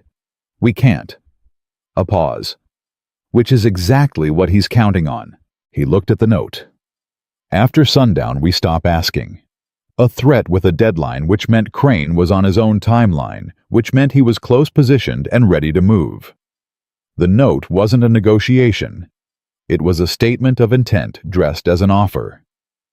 Wade? Elena's voice was careful, specific. If Crane moves tonight and Briggs isn't in position, I know. Then we need a plan that doesn't depend on Briggs. He looked at her. She was steady, her hands flat on the table, her eyes clear. Not telling him what the plan should be. Just naming the reality so they were both working from the same ground. I've been thinking about that, he said. Tell me. He laid it out. It wasn't elegant, but it was practical. The kind of plan that accounts for the people you have, and the terrain you're working with, and the specific nature of what's coming at you. He talked, and she listened, and twice she asked the right question at the right moment, and once she suggested a modification that was better than what he'd had, and he took it without discussion because it was simply better. When he finished, she said, Remy. What about him? He can't be on the perimeter tonight. He's brave and he means it, but he's not seasoned enough for what might come at the fence line after dark, and I don't want... She stopped, chose the words carefully. He's 19. Don't put him where a mistake costs him everything. He looked at her. She was looking at the table, not at him, but there was something in her voice. Not sentimentality, something more practical than that. Like she had been 19 once in a situation that required more than she had, and the memory of what that cost had never fully left her. He'll push back, Wade said. I know. Tell him anyway. I will. She looked up then, and whatever she'd been working through on the inside had been put back in its place. The composure was back clean and complete, but it was a different composure than the one she'd arrived with 2 weeks ago. The old one had been a door shut. This one was a door held. Remy pushed back predictably and emphatically, and in terms that suggested he had given the matter considerable personal offense. I can hold a rifle as well as Jensen, and I've been here 3 months longer. Remy! Wade didn't raise his voice. I need someone I trust completely to stay in the house with a clear line to the kitchen. If something comes over the north fence and gets past the perimeter, I need to know this building is covered. He held the young man's eyes.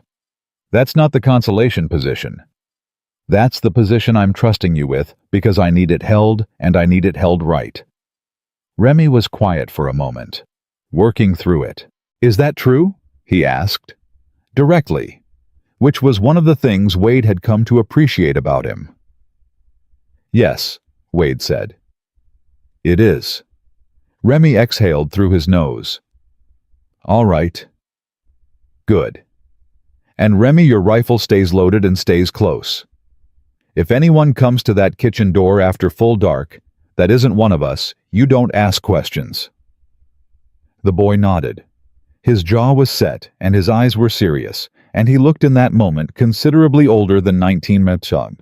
Jensen came back at 2 in the afternoon, alone, which was what Wade had expected. But his face carried something when he rode in, not fear, not alarm. Something closer to the contained urgency of a man who had been given information that changes the shape of things. He dismounted and went directly to Wade. The man at the dry goods store, he said low. He took the message, and then he told me something I don't think was part of the original arrangement. What? Briggs is already moving. Left Caperton this morning with 2 deputies. Jensen paused. But there's a complication. The Millhaven Judge Haskell, he issued a writ this morning. An injunction against federal interference in what he's calling a private land and credit dispute. Jensen looked at him steadily. The man at the store says Briggs can't execute his warrants until the writ is challenged, and challenging it goes back through Millhaven. Wade stared at him. Crane knew, he said. Not a question. Looks that way. The scope of it expanded again the way it kept doing each new layer, revealing another, like pulling at a thread and discovering the whole garment was one piece. Crane hadn't been bluffing about influence in the system. He'd been precise about where that influence was placed. He hadn't bought a federal superior. He'd bought a local judge, and a local judge with a writ could tie federal action in procedural knots for days. Long enough for sundown. Long enough for whatever happened after sundown. Wade turned. Cal was behind him close enough to have heard. Cal said, How long to challenge the writ? Days. Wade said. "Unless someone with standing argues it immediately before a federal magistrate." He stopped. Thought. The ledger. The accounts, they show direct payment to Haskell from Crane's operation.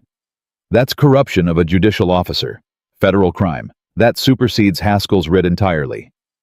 Cal's eyes sharpened. Briggs has the documents. Briggs has copies. Elena has the originals and her testimony.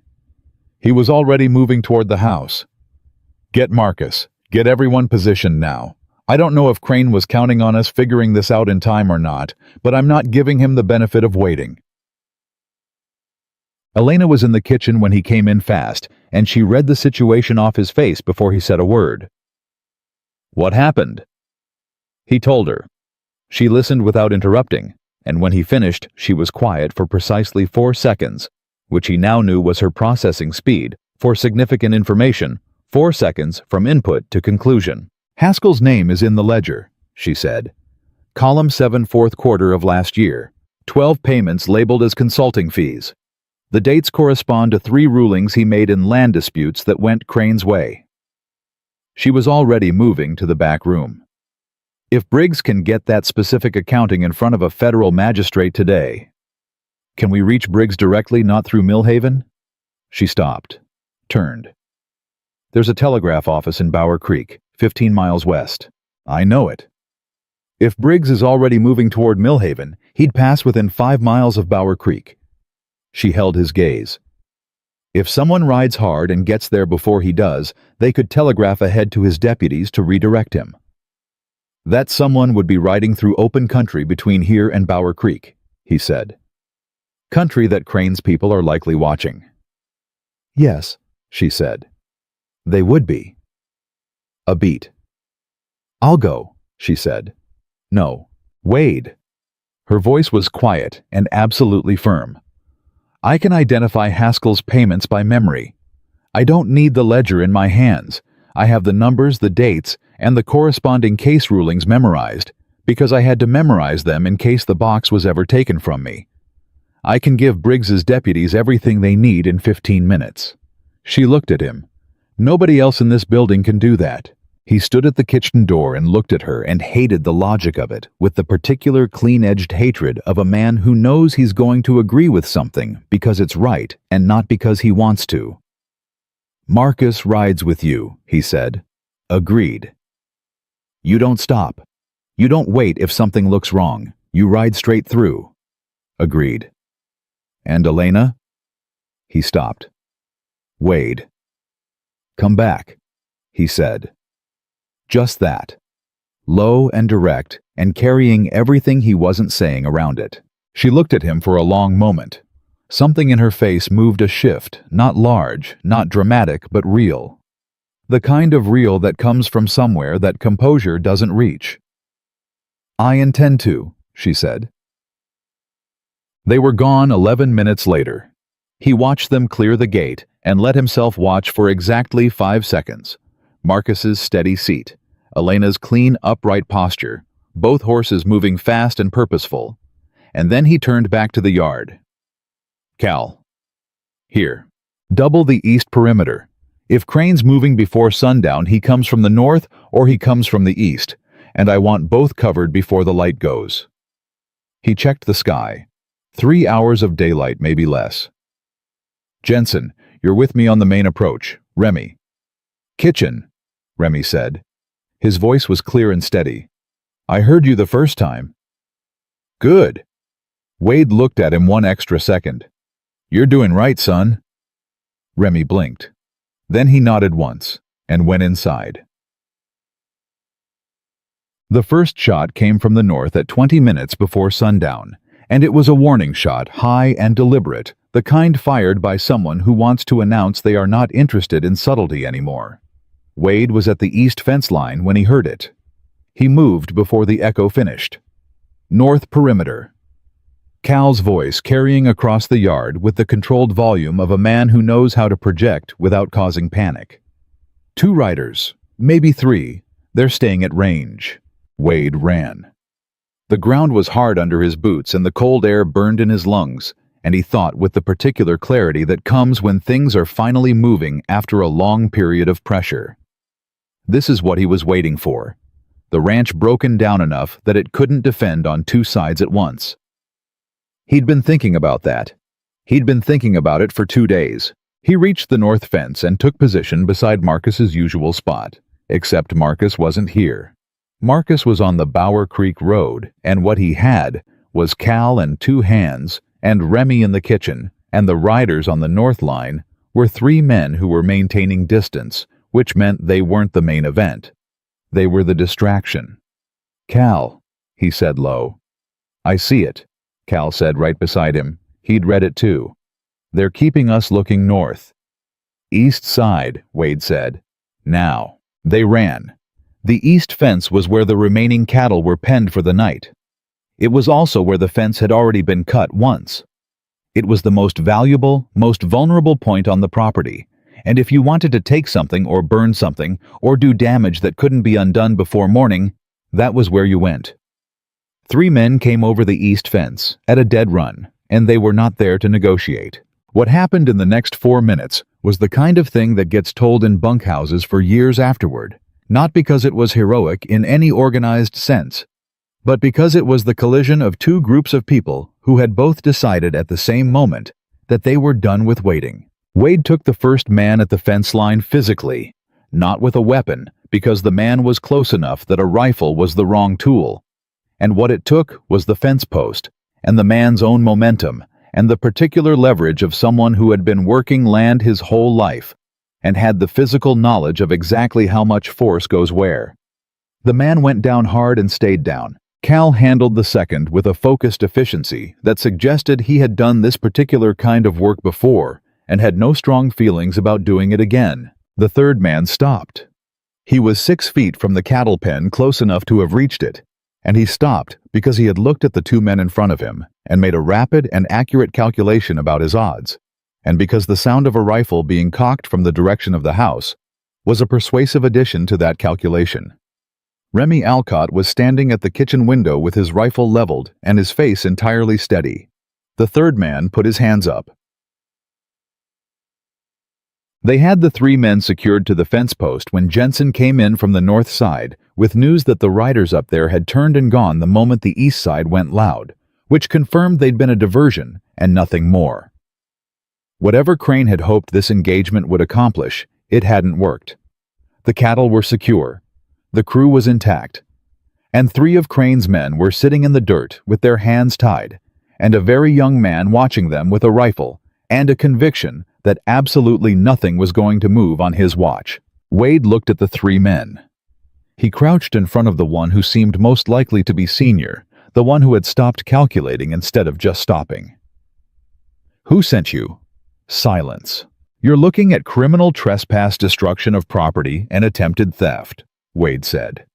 "That's before we add the assault charge from 2 nights ago when you drove 12 head of my cattle off my land." He let that sit.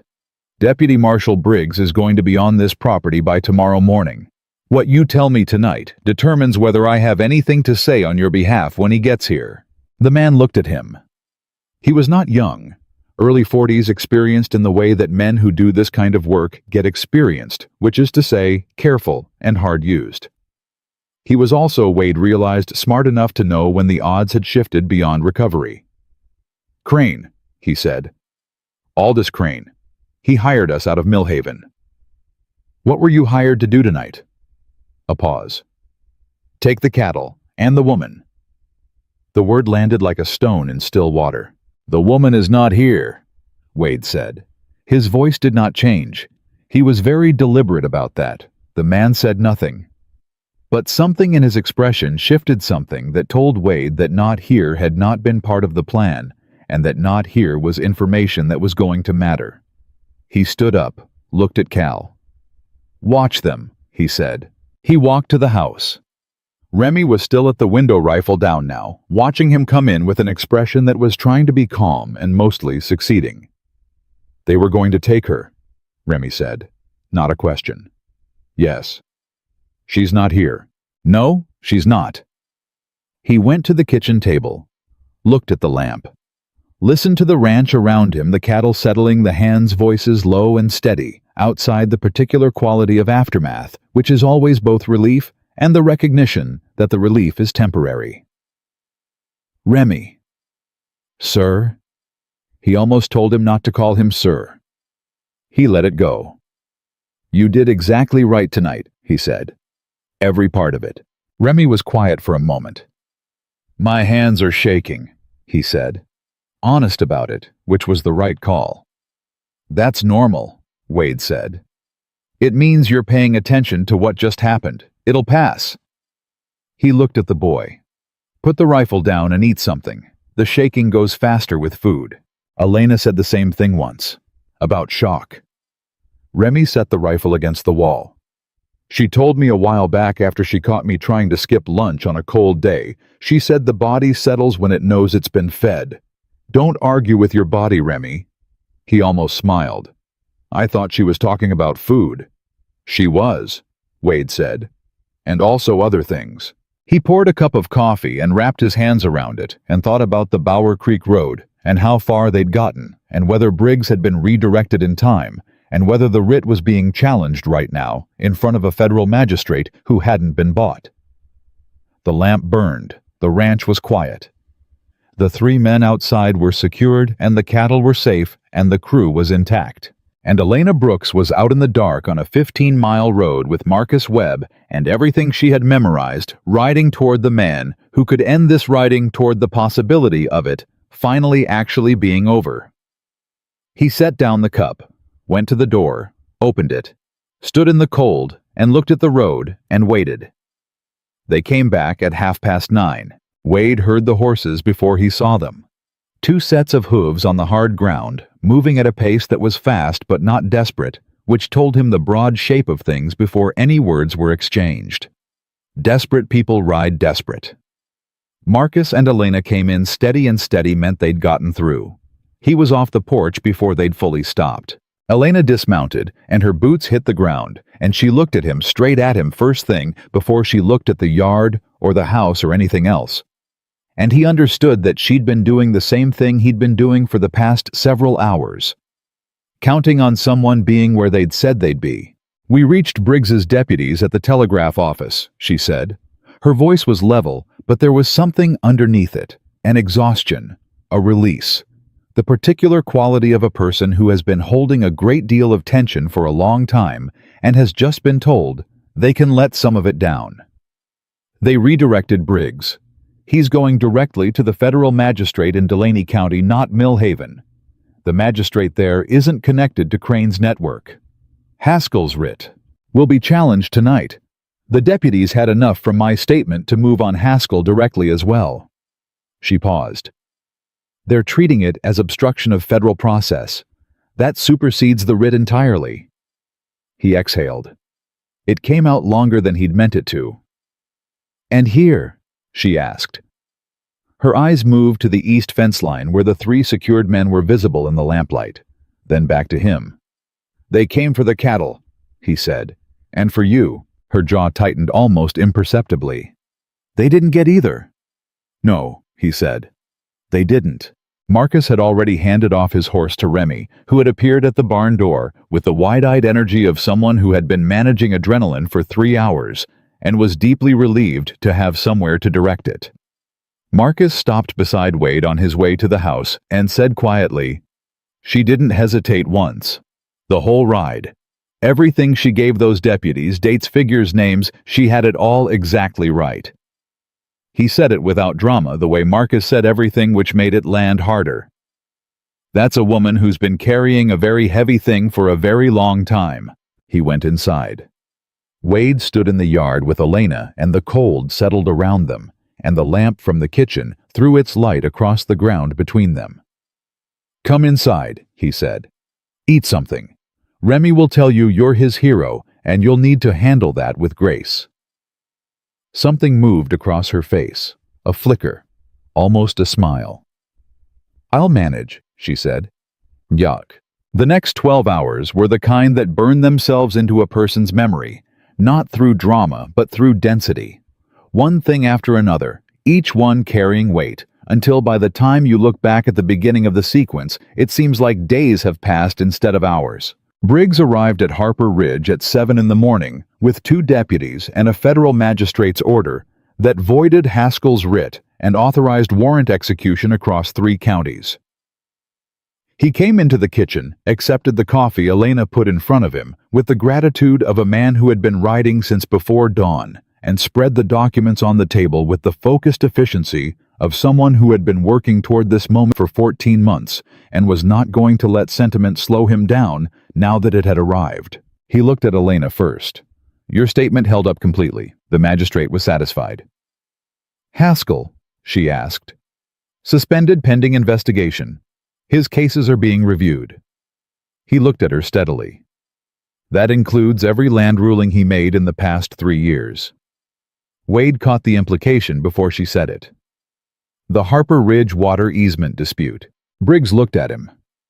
"There are 2 rulings from 18 months ago involving water rights in this county that are now under review, if either of them was influenced." He didn't finish the sentence. He didn't need to. Wade's hands were flat on the table. He kept his voice controlled. "Slocum. We're executing a warrant at the Slocum property this morning. The accounts in the ledger show direct coordination between Slocum and Crane regarding property acquisition in this county. That's conspiracy to commit fraud at minimum." Briggs looked up. "The bank that holds your mortgage, the president of that institution, is also named in the ledger. We have a federal warrant for his correspondence as of this morning." The room was quiet. Remy, who was standing near the stove with his coffee and had been visibly trying not to react to any of this with the entirety of his feelings, said in a voice that was slightly strangled with the effort of understatement, "So the bank that was going to take the ranch was part of the operation from the beginning," Wade said. Remy set down his coffee very deliberately. "Well," he said. "Well," Cal agreed from the doorway. Briggs looked at Wade. "Your foreclosure proceedings are stayed pending the federal investigation. A court cannot move forward with a contested instrument while there's an active criminal inquiry into the parties that issued it." He paused. "That buys you time." "How much?" "Enough," Briggs said. "Enough to make your case properly." It wasn't a complete answer, but it was an honest one, and Wade Harper had long since learned to value honesty over comfort. "Where's Crane?" he said. "Troy." That was the question. That was the one that mattered beneath all the others, because Crane was the center of it. Not Slocum, who was an opportunist. Not Haskell, who was bought. Not the bank president, who was complicit. Crane was the architect. And Crane had not been at Harper Ridge the night before. Crane had sent men and stayed clear, which was entirely consistent with what Elena had told him about how the man operated. He never put himself in the position of physical exposure. He never touched the dirty work himself, which meant he was somewhere close enough to direct it and far enough from it to deny it. Briggs' face told Wade he already knew this and was not satisfied with what he knew. "We have a location in Mill Haven where he's been operating. We're moving on it this morning." He folded his documents. "But I want you to understand Crane is careful. He has resources and he has exits. It's possible he'll run," Elena said. Briggs looked at her. "If he knows the writ failed, and he'll know because he has someone watching everything, he'll run." She was looking at the table, not at anyone, her voice precise and deliberate. "He doesn't fight when the position collapses. He leaves. He's done it before in Kansas and in Missouri. He rebuilds somewhere else." She looked up. "The only thing that stops him is if he doesn't have time." "How much time does he need?" "To be on a horse and pass the county line 2 hours. She said it flatly. "To move his liquid assets into accounts that can't easily be traced longer. But he'll take the 2 hours if that's all he has." Briggs checked his watch, stood. "Then we're not sitting here." He was gone in 4 minutes. Wade watched the marshal and his deputies ride out with the particular controlled urgency of federal law enforcement that has been given clearance and does not intend to waste it. The yard was quieter after they left. The 3 secured men from the night before had been taken into federal custody, which removed them from the east fence line and returned that corner of the ranch to something resembling normalcy. Cal came and stood beside him. "You think they'll catch him?" Cal asked. "I think if Elena's right about how he operates, it depends on whether Briggs moves fast enough." He watched the road where the deputies had gone. "And I think Elena has been right about every single thing she's told me since she walked into this kitchen." Cal was quiet for a moment. Then he said in the particular tone he used for important things that he was only going to say once, "She's not going anywhere, is she?" Wade didn't answer directly. He looked at the road for another moment. Then he went back inside. The morning moved with the strange normalcy of aftermath chores that needed doing regardless of what had happened the night before, animals that needed feeding, a ranch that did not pause its requirements because the people running it had been through something significant. Elena made breakfast, and the crew ate, and the conversation was low and real, and carried the particular quality of people who have been through something together and are quietly taking stock of the fact that they came through it. Remy told Elena, with the earnest gravity of a young man delivering important news, that he had been thinking about it and had concluded that she was the most capable person he had ever worked alongside, present company respectfully included. Elena looked at him for a moment. "You held that rifle exactly right last night," she said. "Your grandmother would be proud." Remy turned slightly red and concentrated very hard on his breakfast plate. Marcus, at the other end of the table, said nothing. But the slight upward movement at the corner of his mouth was as close to a grin as Marcus Webb got, and everyone at the table noticed it, and nobody mentioned it because some things are better honored by leaving them alone. The news from Millhaven arrived at noon. A rider, not one of Briggs's men, a local who'd been asked to carry the message, came in fast and handed Wade a folded note at the gate. Crane had run. He'd been at the Millhaven property when Briggs's deputies arrived, and by the time they secured the building, he was gone through the back 20 minutes ahead of them, maybe less. A horse missing from the livery 2 blocks away confirmed the direction. Briggs was in pursuit, and there were federal contacts posted on the territorial border roads. But Crane was in the wind. Wade read the note twice. Folded it. He was aware of Elena standing a few feet away. She'd seen the rider come in. She'd been watching him read. He looked at her. "He ran," he said. She nodded. "Once." She'd known it before he said it. "Briggs will catch him," Wade said. "Maybe." She said it honestly, not without hope, but without pretense. If not Briggs, then someone else. Eventually. She was quiet for a moment. He's not the kind of man who stops.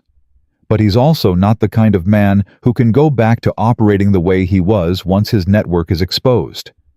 The accounts, the names, the case rulings, all of it is on record now. Every judge, every administrator he owned is compromised. He has to start over from nothing. She looked at him steadily. "That's not nothing, Wade. That's the whole structure he spent 20 years building.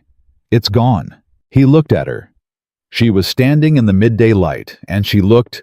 He searched for the word and found it unguarded.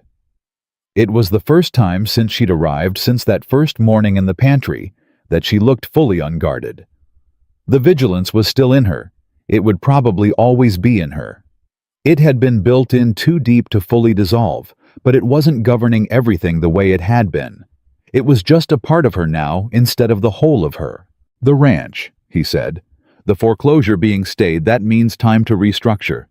If the bank instruments are found fraudulent, we may be able to have the debt renegotiated or discharged entirely." He shook his head slightly, still working through the scope of it. "And if Haskell's rulings on the water easement are overturned." "The water comes back," she said. "The water comes back. The east pasture is viable again. The cattle numbers can be rebuilt." He looked at her. "Harper Ridge survives."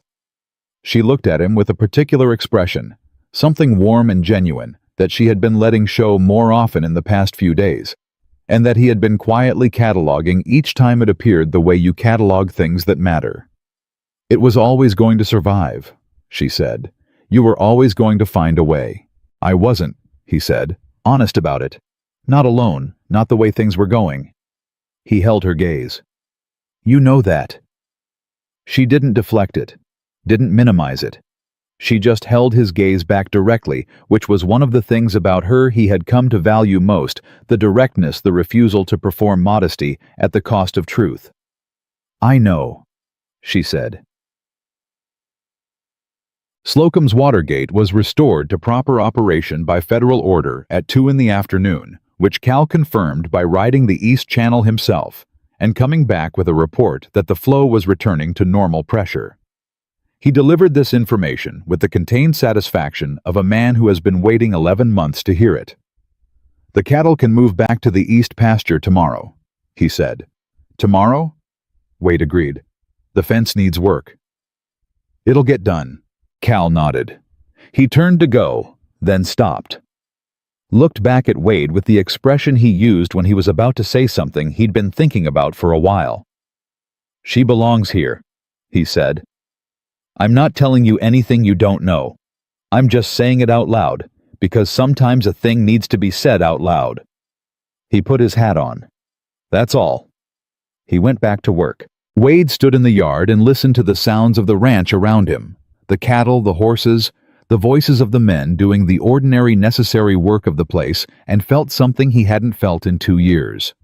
Something that had no dramatic name, that was simply the quiet presence of a life that had been emptied out and was in the process of being filled again. He went inside. Elena was in the kitchen, the way she was always in the kitchen, the way that had stopped feeling like professional habit some days ago, and had begun to feel like something else.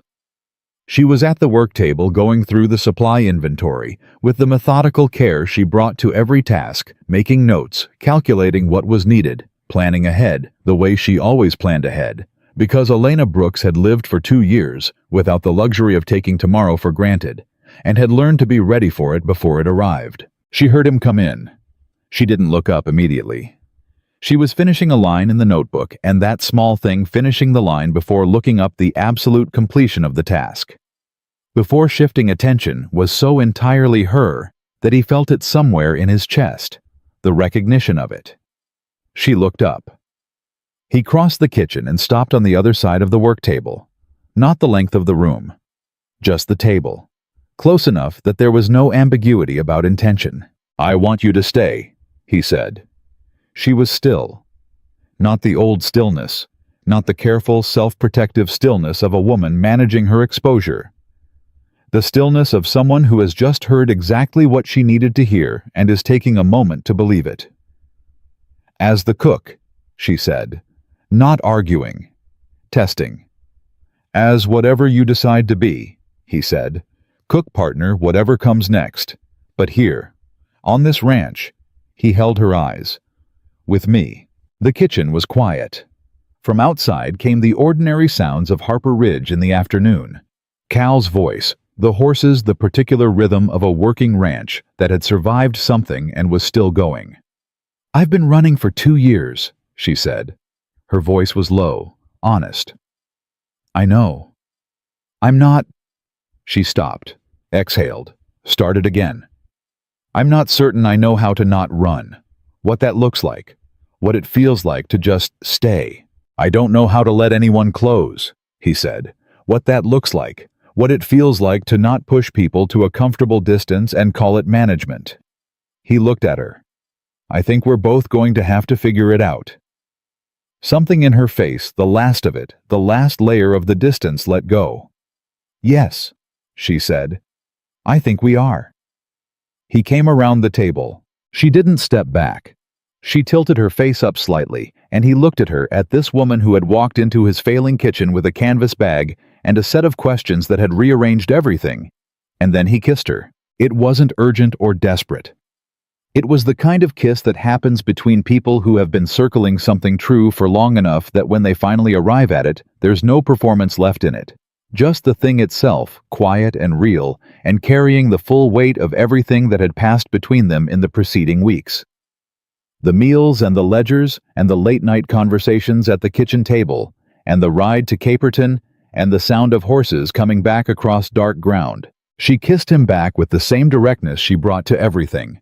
No hesitation, no pulling back. Her hands came up and rested against his chest, and she was present in it completely, the way Elena Brooks was present in every single thing she did, without reservation. When they separated, she looked at him with clear, steady eyes, and not a trace of the guard that had lived in them when she first arrived. "The flower still needs replacing," she said. He laughed. It was full and genuine, and surprised him completely the way the first real laugh always does after a long stretch without one. "I'll add it to the list," he said. Nyek.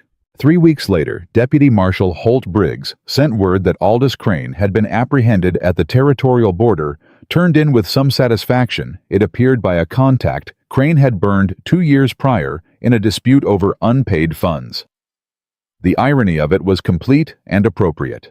Crane was in federal custody and would stand trial on 17 charges, including conspiracy, fraud, extortion, and the corruption of judicial and administrative officers across 3 territories.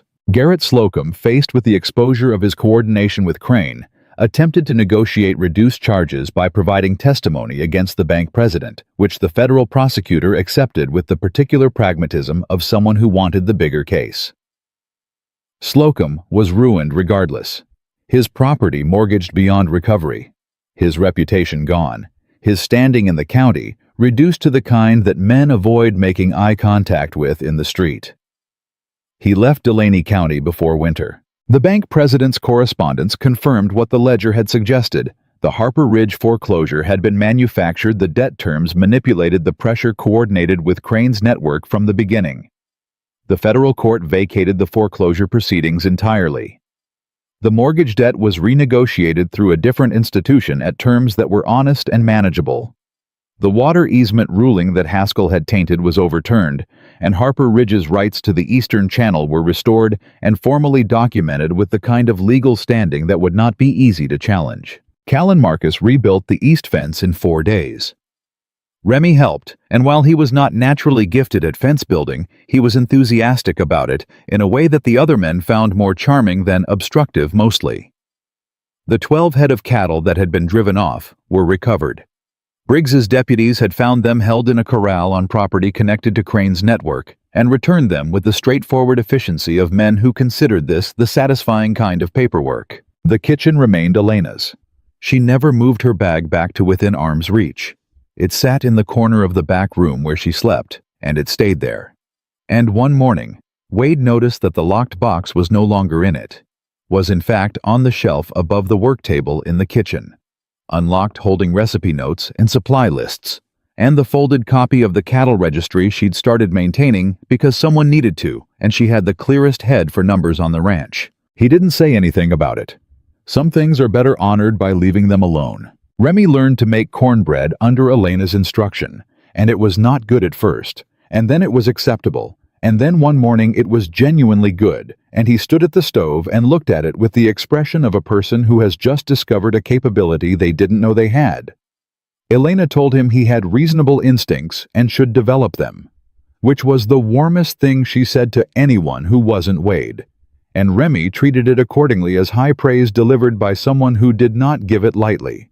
Marcus, who had seen a great deal in his life and had developed the capacity to appreciate things without requiring them to be explained, told Cal one evening while they were finishing the last section of East Fence that the ranch felt different than it had in the years he'd been there. Cal said, "Better." Marcus thought about it. "Whole," he said. "It feels whole." On a Thursday morning in late October, Wade stood on the porch in the cold and watched his land. The pastures, the cattle in the east field, the barn that his father had built. And that was still standing. The smoke coming from the kitchen chimney, and felt the full weight of it without flinching from it. The debt and the loss and the years of carrying it alone. The 2 good men he'd buried. The hands who had stayed when they didn't have to. What the ranch had almost become and what it still was. The kitchen door opened behind him. He heard her step on the porch boards. He knew her step now, the particular cadence of it, as well as he knew the sounds of the ranch itself, and she came to stand beside him. She didn't say anything. She handed him a cup of coffee and stood with her shoulder close to his, and looked at the same thing he was looking at Harper Ridge in the morning, the land that had nearly been taken, and wasn't the life that had nearly been emptied out, and wasn't. "You're thinking about your father," she said. "Yes." What would he think? He considered the question seriously because she'd asked it seriously. "I think he'd say the land's in good hands," he said, "and that the kitchen is finally being run correctly." She turned and looked at him with that clear, steady gaze, the one that had been carefully guarded when she arrived, and was nothing but open now. "He'd be right on both counts," she said. He put his arm around her and she let him, and they stood together in the cold morning on the porch of Harper Ridge, and the ranch spread out before them, living and whole, and Wade Harper, who had spent 2 years running on stubbornness, and the conviction that he could carry the whole of it alone, understood at last what his father had known all along, that what you build is only as strong as who you build it with, and that the bravest thing a person can do is trust someone enough to let them carry half. Harper Ridge did not just survive. It became, for the first time in years, exactly what it was always meant to be: a home with real meals on the table and real people around it, and 2 people at the center of it who had both been running from something and had finally together found the one place neither of them needed to run from anymore. That was enough. That was everything. And it was going to last.